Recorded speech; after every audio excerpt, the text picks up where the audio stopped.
Hello friend, आज हम लोग बात करेंगे हिंदी की पाठ योजना, जो कि आप देख सकते हैं कक्षा 8 की है। हिंदी की पाठ योजना, इसका प्रकरण है बाज और सांप। यहाँ पे इसकी अवधि लिखेंगे जो कि 35 मिनट से 40 मिनट तक होती है।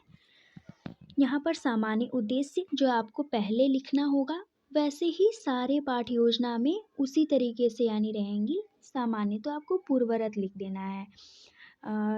सारे पाठ योजना में सामान्य उद्देश्य को लिखना जरूरी नहीं है।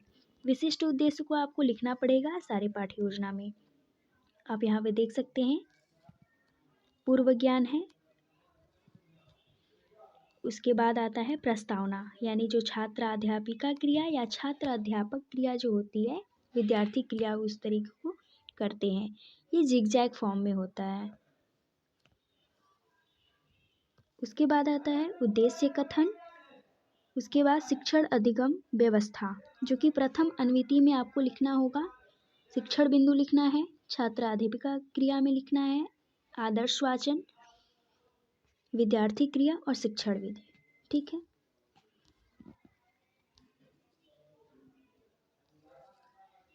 उसके बाद आपको उच्चारण संशोधन करवाना होगा, यानी जो पाठ आप पढ़ा रहे हैं, जो पाठ योजना बनाए हैं, उसमें क्या क्या संशोधन कराना है। कुछ उच्चारण कुछ बच्चे गलत बोलते हैं तो उस चीज़ को सुधरवाना है।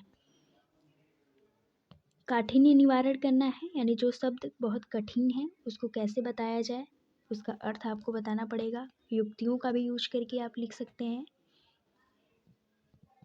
मौन वाचन, विद्यार्थी को मौन वाचन करने का आप निर्देश देंगे।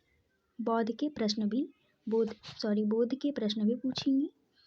संदर्भ आपको लिखना पड़ेगा, जो भी पाठ आप लिख रही हैं उसका संदर्भ, प्रसंग और व्याख्या तीनों करना होगा। यहाँ पे आप देख सकते हैं। उसके बाद भी बोध के प्रश्न पूछेंगे, यानी जो आपने टॉपिक की व्याख्या की है उससे रिलेटेड प्रश्न को यहाँ पर पूछेंगे।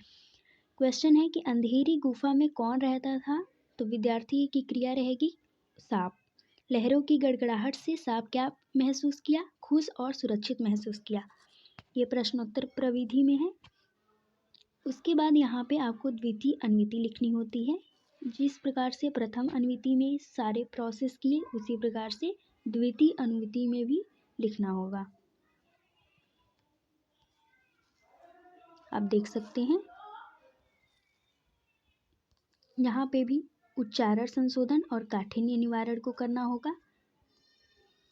उसके बाद मौन वाचन, उसके बाद बोध के प्रश्न, संदर्भ आपको बार बार नहीं लिखना होता है, और प्रसंग भी आप नहीं लिख सकती हैं, हालांकि मैं यहाँ पे लिख दी हूँ, कोई दिक्कत नहीं है। उसके बाद व्याख्या करते हैं। व्याख्या के करने के बाद